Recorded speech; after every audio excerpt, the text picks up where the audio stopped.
Welcome to A Therapist, Buddhist, and You, a collective solution to healing and health and wellness. I'm Luke DuBois, and I'm here with co-host Zalmal, and our podcast is brought to you by the Recovery Collective in Annapolis, Maryland. What's going on, everyone? What's up, Luke?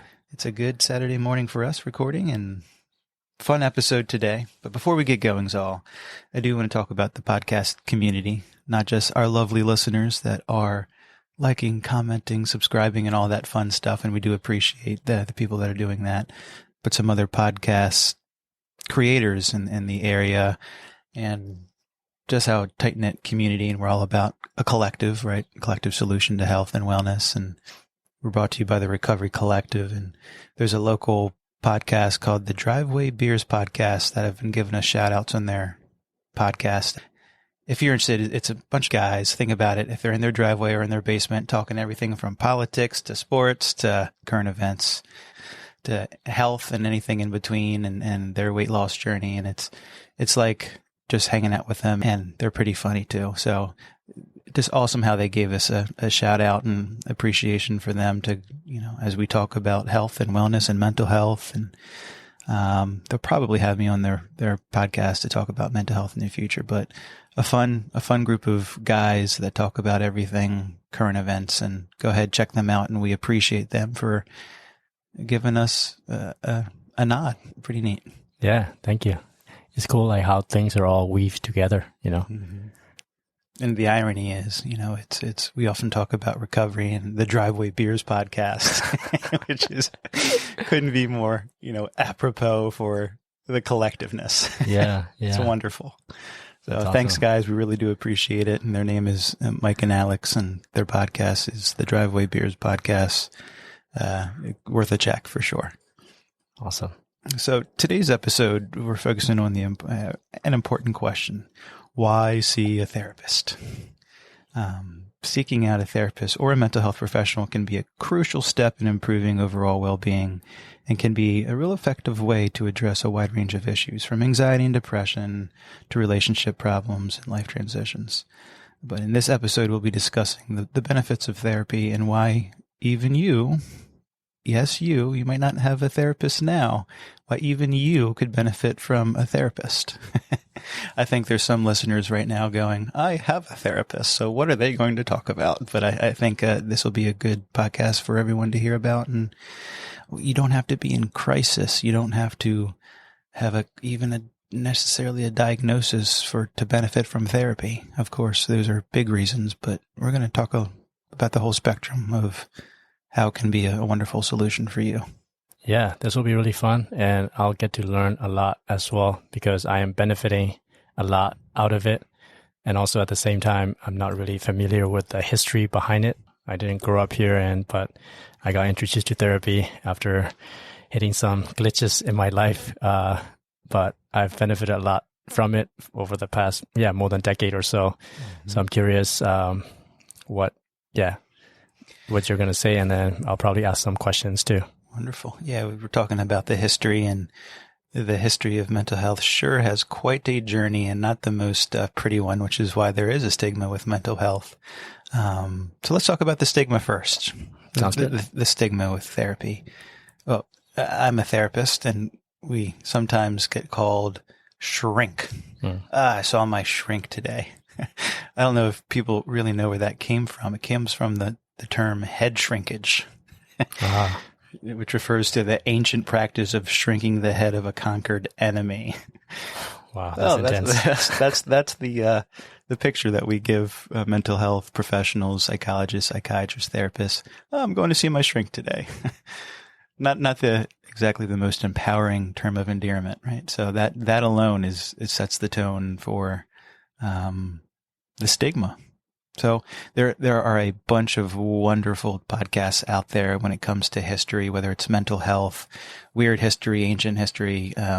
But what I'm going to do is give you probably a 2 to 4 minute timeline of interesting, not so enjoyable history of mental health starting at the ancient times. You ready? Yes, I am ready. Let's dive in.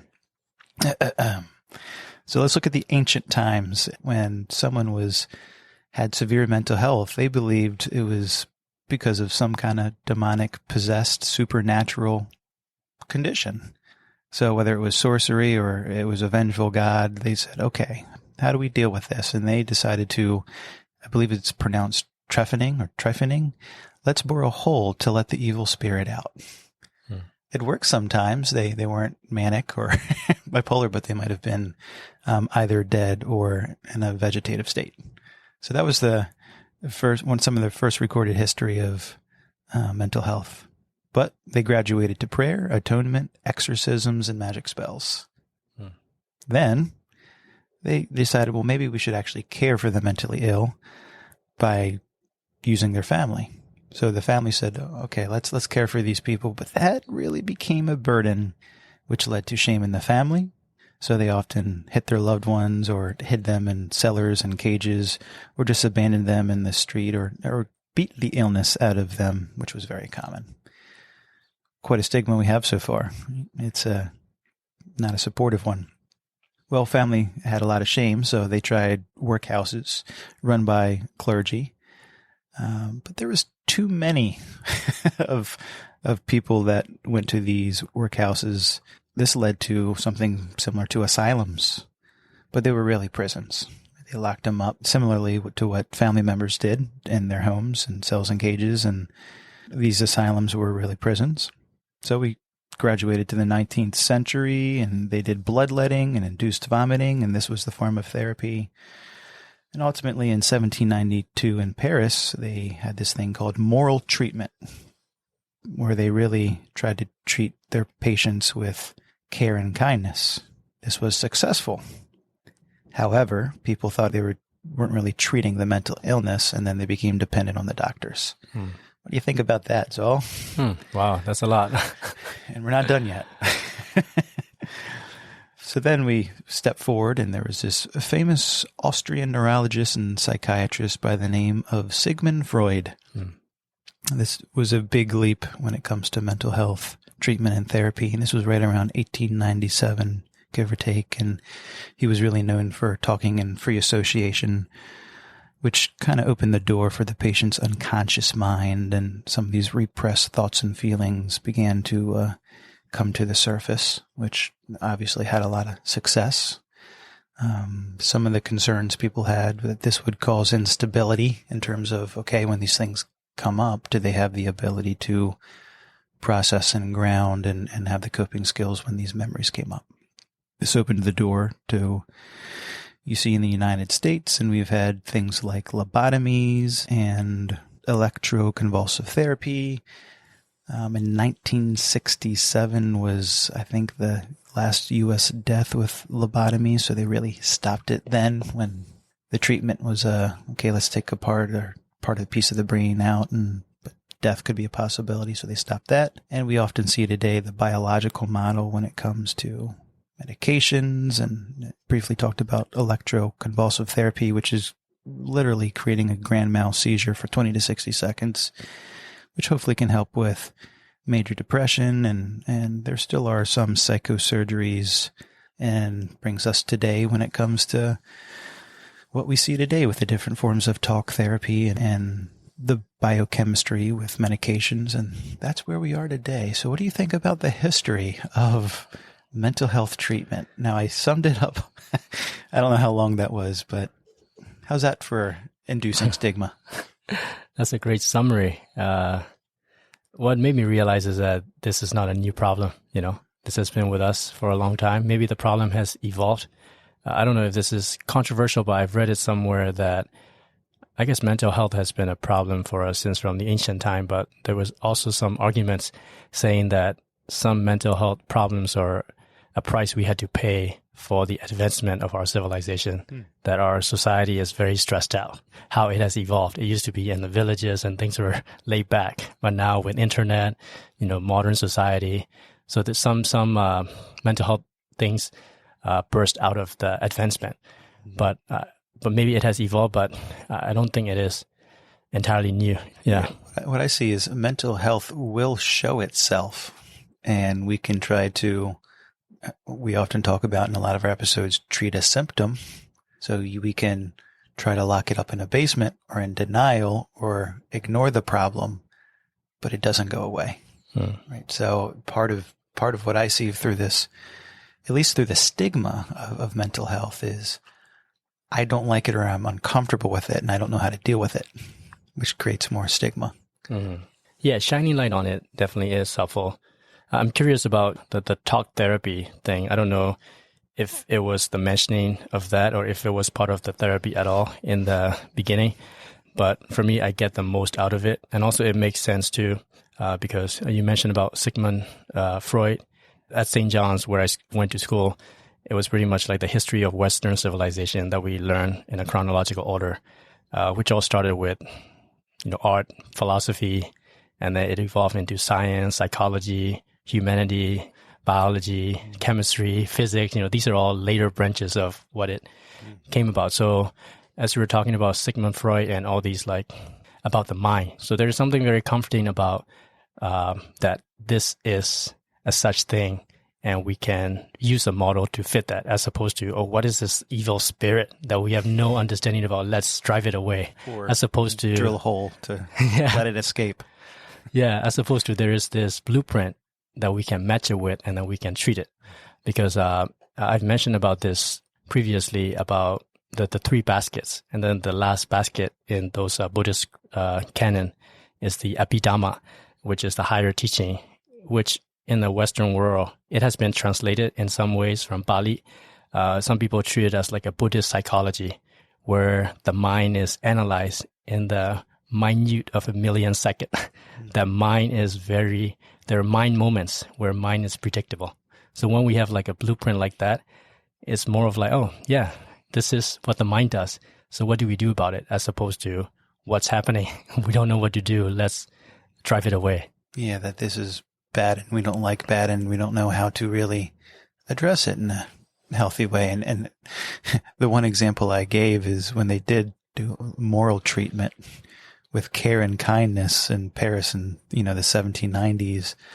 Well, this can't be it. You're becoming dependent on the doctors, as opposed to, wait, here's a part that we can use as this is a person with a mental illness, right? And how do we use care and kindness and take this to the next step, as opposed to, oh, no, this is bad too. So let's go back to the other unhealthy ways of dealing with it, with shame and guilt. I mean, we still today have misconceptions and stigmas with therapy. It's a lot of times people still see therapy as a sign of weakness as opposed to a sign of strength. When I was fortunate enough to intern at the VA in Perry Point, and I did that for a few reasons. One, I wanted to see if I could work in the VA and the huge red tape and government, and I wanted to see if I could work in an environment like that. And I was fortunate enough to, work with the suicide prevention team, and I did a group called Turning Points. These were veterans from every generational war that either thought about suicide or tried suicide. And I also did a group, had nothing to do with that form of mental health, and it was a relationship group for these veterans. And the irony is sometimes that these groups are very similar. But my point being, even with the relationship group, that they had a saying at the VA that it takes the courage and the strength of a warrior to ask for help. And it was so powerful to see these men and women from every generational war, whether it was the relationship group or the Turning Points group, to have the vulnerability and courage to ask for help and seek support, especially when you think of these veterans as the alpha male, put on your bootstraps, keep going forward at all cost. Mental health can be seen as a weakness. Now these men and women were at this stage of, I wanted help with relationships and I wanted help with not wanting to suffer and suicide be an option. And they didn't see it as a weakness or a stigma. And it was just so powerful to see that in action. Yeah, that's beautiful because, it can be very isolating. I can imagine that world where the world has really narrowed down and a way out is to disappear, Yeah.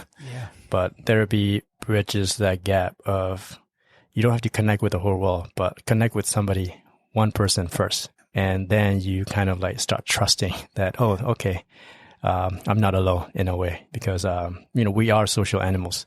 So it's against my nature to be isolating and try to solve all my problem by myself, that I don't need help. I need help, but I don't want to ask for help. So it is a very courageous thing to kind of test it out, or at least, try to trust that, okay, let me just ask for help. Even if there is no return, at least I'm giving myself a shot that I'll ask for help. And if there is no help, I'll do whatever I want anyway, but let me take this risk. Because mental health treatment has been so rough on the acute mental health illness, from schizophrenia, the manics, the bipolar diagnoses of that nature, it has led to a misconception of therapy is only about talking about your problems. We've created a dynamic in a few ways for people to think, oh, I don't have that issue. I'm not that bad. I shouldn't need therapy. I should be able to figure this out on my own, whether it's a level of depression, whether it's grief, whether it's financial issues, job loss.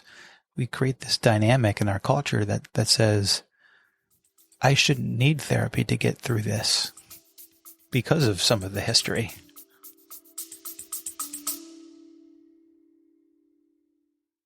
Hey listeners, we've got something extraordinary to share, a chance to reshape your journey no matter where you are. You're familiar with Zalmal's insights on our podcast, but there's more. Through the Recovery Collective, he offers life, mindfulness, recovery coaching, and meditation groups guiding you toward a fulfilled and mindful existence, no matter your location. Zal's journey from a Burmese Buddhist novice to a skilled practitioner equips him with timeless wisdom and contemporary strategies. Whether you're navigating life's shifts, seeking clarity, or pursuing self-awareness, Zal's coaching serves as a compass guiding you toward success. The best part? Zal's approach centers on your growth and empowerment. He equips you with tools to tap into your inner strengths for continuous evolution no matter where you are. Ready to take that next step in your personal growth journey?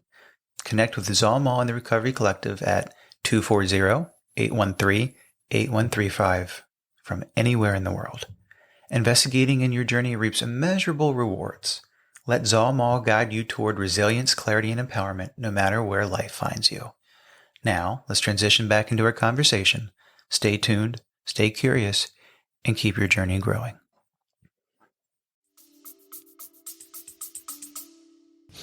Yeah. And as you're talking to, I'm thinking about like people who are not in therapy.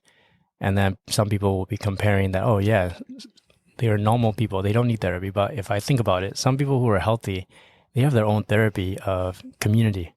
So, I mean, that is how it's like in my culture. There's no such thing as therapy, but people who are happy have routine and activities where they have a community where they talk about their feelings openly. And there's a sense of belonging, a sense of community. But people who are unhappy, myself included in the past, are the ones, speaking from my own experience, I haven't really talked to anybody, and then I'm very unhappy because I'm by myself. But if I look at people who are not in therapy, but also happy, have their own version of therapy, of, friends that they are really close to, that they trust, or activities that they do, or quality relationships, because that's my understanding of therapy, in a way of like, let me not isolate, let me not hide things, but let me shine light on it with the help of somebody who can listen. Listening, yeah, I want to know more about the details. Let me ask you a question. Why, to your point, that community, the people that do open up, that address their issues, whether it's professionally or not, can benefit. So I have a question for you. When do you think someone could or would benefit from their community that they are, and don't feel that they have the depression or the anxiety or the quote unquote real problems that people would go to a therapist for? When would that person also benefit from a therapist? Even if there isn't depression, even if there isn't something, what do you think about that? Yeah, I think about like a common language or a common vocabulary, because that's also what I have done with meditation, and what I'm trying to do is that there's something really uniting about having a language, So somebody will be meditating by himself and then he's learning a lot. But then when you try to communicate with some of the people who are not meditating, there's like a gap. Like, what language do I use for this peaceful experience that I had while I was meditating. So when there is like a common language, so that's where I'm thinking about your question of like somebody might not be in therapy, but then that person getting therapy, there will be a vocabulary or some tools that are more like a common language where it will bridge more grounds with also people who are in therapy, because there will be less of an otherness. I'll give you, for some reason, this came to my mind when you were talking. We think about we can identify the identified client when it comes to addiction. They would certainly benefit from treatment and or therapy in all its forms, whether it's support groups, whether it's therapy, individual therapy, whether it's all the forms of treatment that can come with helping someone work on their recovery and their addiction. But often I'm in a position where I tell a family member, tell them, well, you would certainly benefit from therapy and a support group too. And what is often the first thing they say? Oh, that is their problem. In other words, they're saying, why do I need therapy or a support group when they're the one with the addiction? But for a lot of us, we can see from a different perspective and a different lens that you would still benefit from Al-Anon. You would still benefit from a therapist, because even though you're not the one taking the addiction, you were directly affected by it. What I'm getting at is, one of the beautiful things about therapy is it gives you another perspective and another understanding of your life. Many people want more than to be not depressed. They wonder what they can do to be their most happiest, their most productive, their most loving version of themselves. And a lot of times I'm happy where I am in my life, but what therapy has done for me, it's expanded upon that even more. And it's helped me get more of a grasp and understanding and another perspective. It can be a preventative thing, but it gives me another level of awareness that it doesn't have to get to a level of depression or get to a level of unhealthy coping skill, get to a level of, discomfort. So sometimes my therapy is proactive. And just like the individual that with a family member that's going through addiction, they don't even know what treatment or therapy can give them until they experience it. Yeah. I have some questions for you, and I want to hear some of the details about therapy from your experience, from your professional experience, but also I want to begin with reflecting on my own experience, full disclosure, about like how I was introduced to therapy in my first year of college. Because I was an international student here and I had no idea what therapy was all about. So I don't know if listeners can relate to that, because, this is also what I have gotten out of therapy only over the years, because there's a sense of like intimacy with myself, some kind of a getting to know myself, which is entirely new. But then when I was starting therapy, it was like an obligation for me because it was recommended, and then I wasn't honest at all, and I wasn't benefiting anything out of it. I thought people are not honest to their therapist. I've never heard such a thing. So that was like a process, because, to answer to reapproach your question about like, what can I benefit out of it, even if I don't have a problem, is that I end up coming up with vocabularies or learning how to process how I feel, and then how to listen, and also how to verbalize my feelings in a way. And let me put my therapist hat on. Yeah. Why would someone who is often voluntarily seeing a therapist lie? Right? And as a therapist, I go, sometimes I can feel that, sense that, pick up on body language, tones, eye contact, all that stuff. But isn't that part of the journey of therapy? Going often voluntarily, and that's kind of what I want these listeners to do, voluntarily go see a therapist, because it can help you in many ways that you don't even know of yet. That there's this protective factor of lying, so that way the therapist doesn't know, and maybe you yourself doesn't have to know. So there's a discomfort there for a reason. But if you break through that discomfort, that's a whole another level of perspective. That's another level of understanding, another level of comfort factor with yourself and your skin and in the world. Yeah, that's beautiful. It's common, isn't right? it? Yeah, it's part of the growth process. Yes. Because it's new. It wasn't really embraced in my family. So I was like, how do I open up like this but it's also a very important skill to live a happy life, because I don't have to be like emotional and pay attention to my feelings all the time and get lost in the story. But there is a fine line between, yes, don't do that, but at the same time, I cannot ignore my feelings, because feelings are a sign. I mean, these are like my soul is telling me something when I have a feeling, because some kind of information or event outside of me is passing through my values, and then feelings are created. And it's a sign of like, what's my true self within it? And there's so much value in it. And there's so much authenticity that I can practice with myself by processing all this. That is so beautiful. And I often tell, whether it's my groups or my clients, when it's appropriate, give them a little bit of myself. And I say, you know what? I think feelings are spiritual. And they look at me and their feelings are spiritual. And it's kind of what you just said, that we are not robots, that sometimes we numb ourselves out or avoid or deny or lie so that we don't feel uncomfortable feelings. But there's a rhyme or reason why we feel the things we do. And if we can identify why we are feeling the things we do, especially the uncomfortable ones, then we might know what to do with it afterwards, as opposed to avoid it, as opposed to cope in an unhealthy way, as opposed to deny that feeling. We're not frolicking through the tulips all the time. Right? So we're not robots. We have uncomfortable feelings, and they're trying to tell us something. Our soul, the way you say it, is our soul is giving us a, hey, here's something I don't like. Oh, let's explore that. Why am I angry? There's a reason why I'm angry.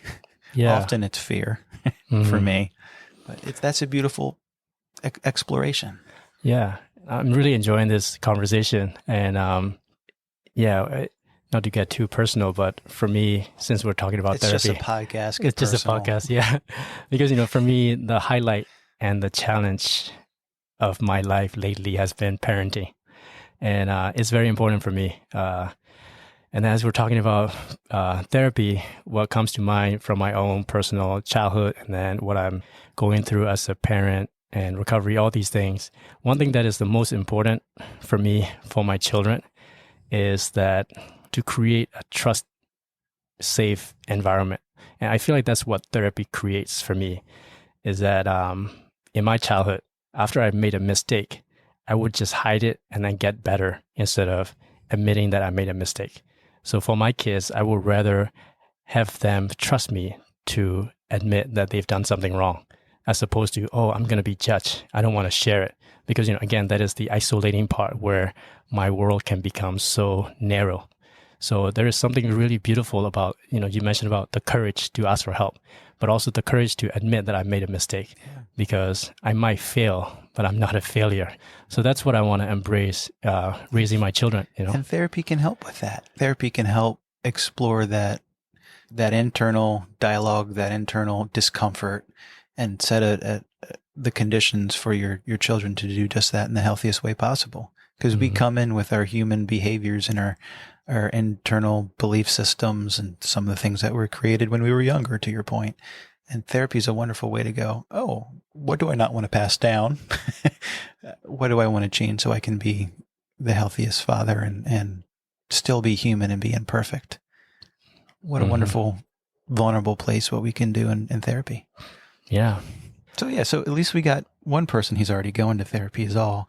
But I hope some of the listeners can go, gosh, we often, especially as being a parent, like you said, we can get those parts of self really triggered and insecure because, yes, there's a bunch of books on parenting, but there's no training manual. You can read 1,000 books. And my therapist often says being a parent is the hardest job we can do, because your job description changes every 2 years. The development of a child in the human brain and life changes every 2 years. So I told my therapist, well, shoot, I've got a 17-month-old and a 3-year-old. It's constantly changing the way their gap is. But so it's an ever evolving. So yes, therapy helps me understand my own internal insecurities as being a parent, and how do I be the parent that I want to be and can be. Yeah, that makes me think of I had a phone conversation with he's like the grandson of my Buddhist philosophy teacher that I mentioned before, and he was kind of like my first meditation mentor in a way. And he's in the US now, which I didn't realize. I was just meditating one day and I was like, I should reach out to him. I emailed him. I was like, aren't you like 11 hours ahead of me? Let's set up a phone call. He's like, no, we're in the same time zone. Oh, great. And then we've been connecting since then. And he's also a parent. And I was just on my way to pick up my kids from daycare. And I just felt moved to call him. And we had a really great conversation. And what you're saying kind of reminds me of that conversation, because I was just sharing about how, meditation is a big part of my life, but also it has been very challenging to be with my kids. But what he said was really helpful about that children can be my spiritual teachers in a way, because they really challenge me. But what he said, one thing was very helpful, is that why don't you, because he's also a meditator and he said things that were just right on point, is that why don't you just, or it's more reasonable for you to focus on one tiny little thing for this moment.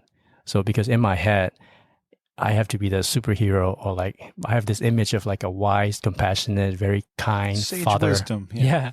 But he was like, the most important thing might be just to focus on not to yell back right now. That will be a victory for you. And that's it. Instead of I have to strive for this perfect dad who's calm and my children listen to me, everything that I say, and then, nothing like, but just like focus on this one little tiny step right in front of you, and then make that to be a focus, and then things will build up from that. And I feel like that's what therapy is like too. In my therapy sessions, the questions, the most effective ones are the one like, what is it that I need to do today kind of thing, as opposed to I have to solve all my problem. Let's come up with a master plan to be the best person for the rest of my life. But it's more about what are the current challenges and what can we do? What are the tools that we can use to tackle that slowly, one day at a time philosophy? Yeah. And through therapy, you can, depending on the therapist, you can address that in different ways that may feel palatable and tangible for you in terms of changing that. I do a lot of internal family systems and parts of self-work. And what I mean by that is, with my wife and I, we are parents. So we have a bonding pattern of I'm the father, she's the mother. And then we also have this other bonding pattern of I'm the husband and she's my wife. We have two different bonding patterns. And when it comes to throwing children in the mix, sometimes I'd like to be coming from the father part, but I really come from an angsty teen myself because my kids aren't listening to me, and dang it, they should be listening to me. And all of a sudden, parts of self work, I'm an angsty teen. And then my wife and the mother of my children expects me to be a father and a husband, but I'm really triggered as an angsty teen. So that's some of the work that I do because of my insecurities. But that's just one example. And there are so many different kinds of paradigms or theories of therapy that can help you based on where you are. There's different modalities and therapy techniques for trauma. There's different modalities and techniques for depression, anxiety, or just to have a better part of yourself. So there's so many benefits to this thing, I think, that we're beginning to peel and go, I didn't think I quote unquote need therapy, but it doesn't mean you can't benefit from therapy. So let's talk a little bit more about misconceptions. So we talked about therapy is a sign of weakness. We're human. We're imperfect. Everyone could potentially benefit from therapy. One misconception is that therapy is too expensive. What do you think about that? Is that true? Or I don't know much about I'll say this, and I'll say whether you're, for the listeners, that they're in their house, car, driving, therapy is too expensive. And in some ways, yeah, you're right? Everything's expensive, but there's insurance, which certainly can help benefit. There's a lot of people that don't take insurance. And I'll be very transparent. I don't take insurance for a couple of reasons. One reason is I offer treatments and modalities that insurance won't cover. I offer a service where it's myself and the acupuncturist work together in the same session. We call it AcuTalk therapy. So you're getting psychotherapy, talk therapy, and acupuncture at the same time. And I've called insurance companies and they said, no, we can't guarantee we'll cover that. Well, I want to give that service because I think that can really help people.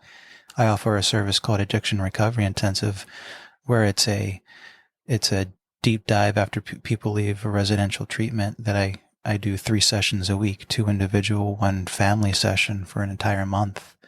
But insurance can't guarantee they'll cover that, even though I know that really helps people. So because insurance won't offer services that I feel that best can help the client, I said, okay, I don't have that choice anymore. But I give things like super bills, which is clients pay me directly, and then I give them everything an insurance company wants to them, and they send it in. A diagnosis, a CPT code, things like that. And often for a lot of my clients that they pay me directly and insurance will pay them. And it usually, not usually, I don't want to say usually, often clients get back everything but the equivalent of a copay. So even though I'm a self-pay, some clients, depending on the insurance, are basically getting covered everything but a copay.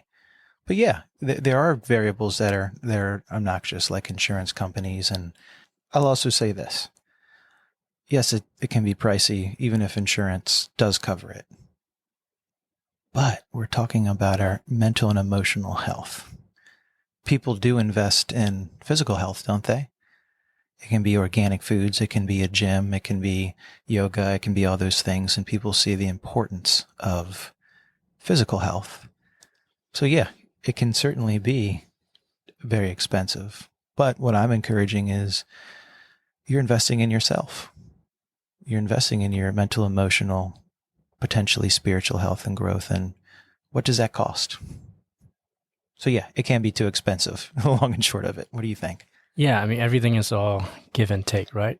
What I give and what I give is less than what I get. That's a win, you know? So things can be expensive, but if I am getting better by investing in it and end up showing up at a better quality employee, a better father, then I'm getting more back. So I guess, yeah, everything is math, right? Like also everything is relative. So for something to be expensive is all relative, but what you're saying, what I'm gathering is that, like exercise, you know? I prioritize in hobbies and vacations and put money aside, and that's important for the quality of my life. So is my therapist. My therapist is valuable to me to help me ground me, help we'll say stabilize, but help me not just stabilize, but thrive and grow. So it's a worthy investment to me. And luckily, some insurances cover some therapists too. So there is that. Mm-hmm. Yeah. I'm not sure if it's entirely related, but I also heard recently is that, there are different languages of love. That when you love, when you're compassionate, how do you, show that? And some people say that the best way to show love is time, show up with time. So if I love my children, I cannot just say that I love them, but I have to show up and give time to them. And there's a concept of self-compassion too, that do I love myself? Do I care about myself? If I'm just busy doing things for other people all my life, how am I expressing self-care? But therapy for me is like self-care, that not only money, if it's expensive, but also time, that for this hour, 45 minutes, whatever it is, I am dedicating time to myself, like a quality me time in a way of like showing self-care, self-compassion. That's another potential misconception. Therapy takes too long. Well, it is an investment. You are using this time for the betterment of yourself. People go, oh, I don't want to be in therapy for 6 months, a year, 2 years. Well, that's not necessarily true. Some people see me, they have a very specific goal in mind that they want to work on. Sometimes that takes 3 to 6 sessions. Sometimes it takes 12 sessions. Sometimes people see me going, I want to minimize my depression or control my drinking or stop my drinking, and they have a set time in mind. Sometimes we get that goal in that time frame, 3, 6, 8, 12 sessions, and then they still see me because, they're realizing they're benefiting from the other benefits of therapy, not just to reduce depression, and they see this as a valuable 50, 60 minutes as a valuable time exercise for the other time in their life. Mm-hmm. Yeah, I know, different therapists have different models and different styles, but drawing that with my own experience of the coaching that I do here is that my mission is to eliminate the dependency. So Absolutely. some people are kind of thrown off by that. Oh yeah, when I see a therapist, I'm going to be locked with that therapist for the rest of my life, you know.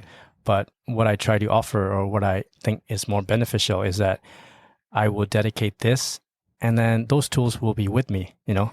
So that's also what I try to embrace in my mindfulness coaching, is that when we get together, you know, there's no dependency, but take everything Well that said.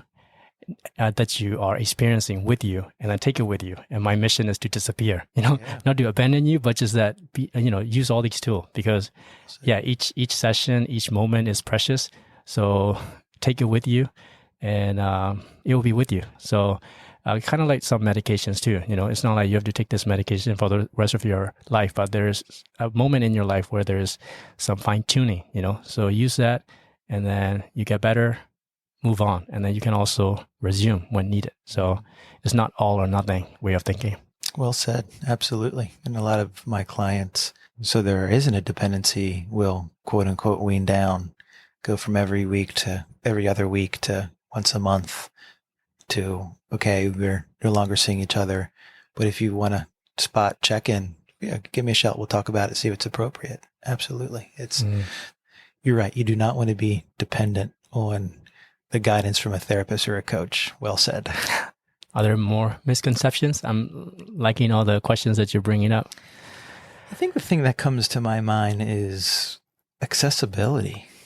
That can be a barrier for therapy. Sometimes people want a therapy or therapist or even a coach, but they have a hard time finding one. So we are in a pandemic, and I'm not talking about the COVID pandemic, but mental health and mental illness that certainly picked up during COVID.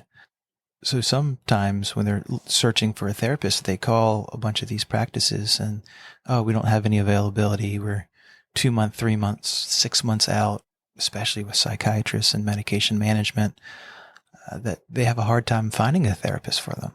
So the accessibility is an issue because of so many people seeing the want and need for it because of the acute stuff, the depression, the anxiety, the other acute mental illnesses. So what do you think about that?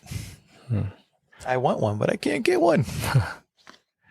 Yeah, are there also, yeah, again, from that point of view of all or nothing, is that are there some things that you can use in the meantime while still waiting, like in terms of accessibility? Are there some bridging thing? Because, you know, the care is more needed, but waiting for the best care, is there like something that can fill the gap in the meantime? This is a big problem. The accessibility is a big problem, and a lot of practices are expanding and using not just licensed therapists, but graduate levels that seek supervision to be able to see someone that is at least a graduate level license with supervision to help with therapy. This is a big issue.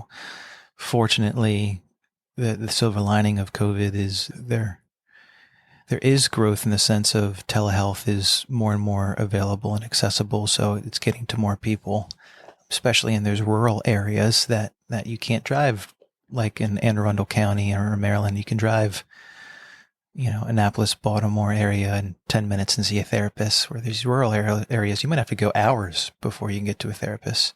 So that the telehealth helps with accessibility, but this is an issue. So there's a few ways to find. Some people don't even know how to find a therapist.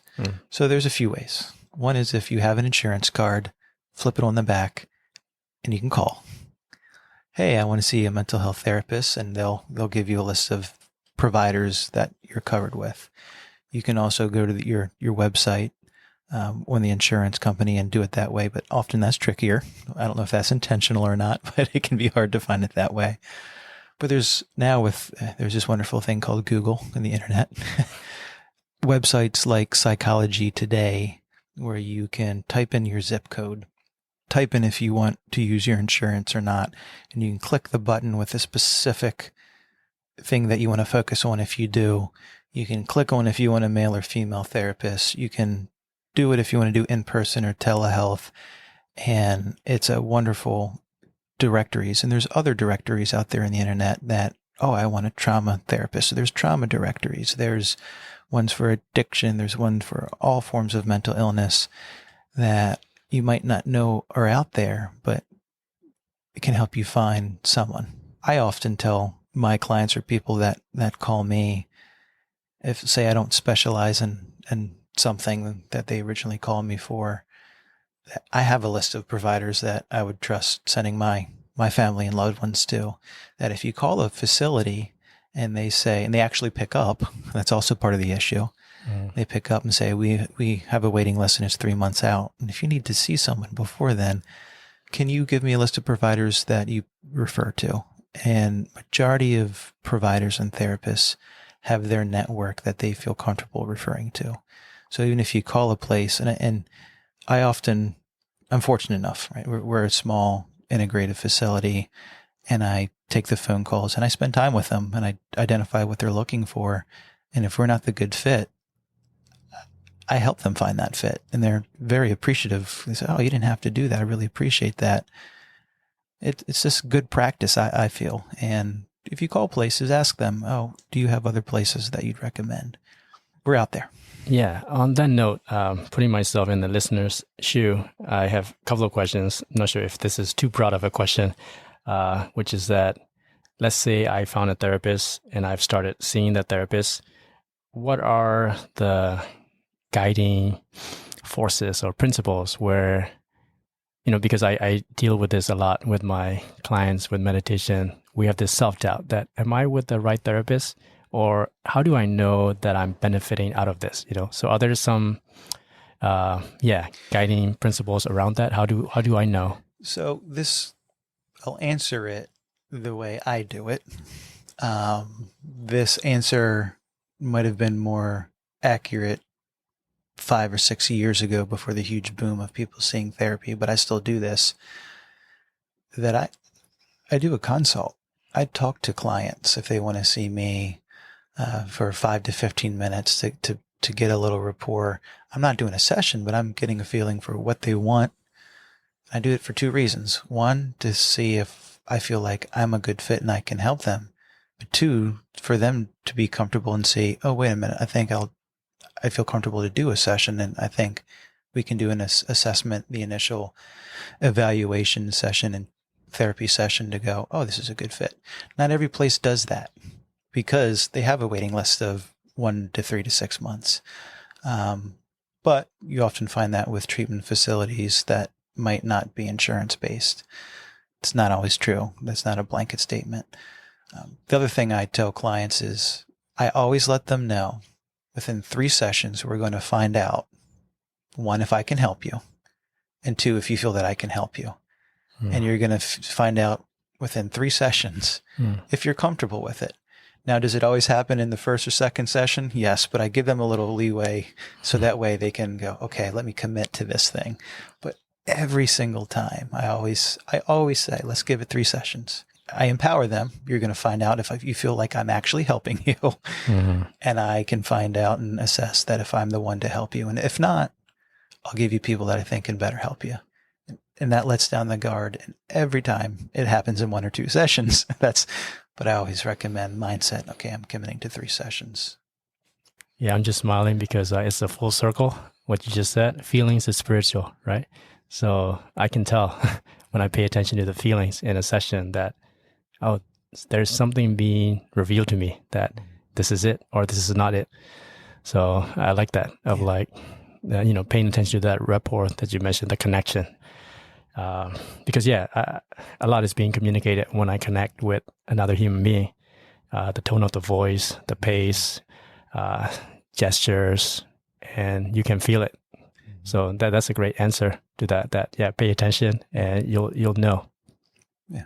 Yeah, some of my clients, depending if they have that stigma or they're dipping their feet and their toe in the therapy thing. And I often tell my clients, in that first session, have you done therapy before? And then I ask if they have had therapy, do you have a nightmare experience or a good experience? And they kind of snicker and it goes, oh, wait a minute. Okay. He's showing personality. He's actually curious. And I get to help them kind of assess if their guard's up or, oh, yes, this last two therapists was just, they didn't get me, they didn't understand me, or they did something unethical, whatever it is, I get to kind of chip away and go, okay, let's have some fun here. Mm-hmm. Was it a neat experience or was it horrible? And then we can talk about that first before we dive into the therapy session. Yeah, that's great. Yeah, this has been great. Are there any other essential, important things that people should know about therapy? Well, I certainly think we're hitting on why go to therapy. Mm-hmm. A lot of us know if we quote unquote need it, but, and I'll say this again, many people want more than to be not depressed or not have anxiety. We often wonder what they can do to be the happiest, most productive, most loving version of themselves. And that alone is a good reason to seek therapy and coaching like we offer here with you. We hope this was helpful. Yeah, this was helpful for me. Yeah, this was good. I enjoyed this. And once again, thank you all for listening wherever you are, any platform that you're hearing us. And please like, comment, share. It's meant a lot, the feedback we've gotten so far, and we look forward to offering you other perspective and other expert guest speakers when it comes to a collective solution to health. I'm Luke. This is Zal, and thanks for making time to listen to this. See you next time. See you next time.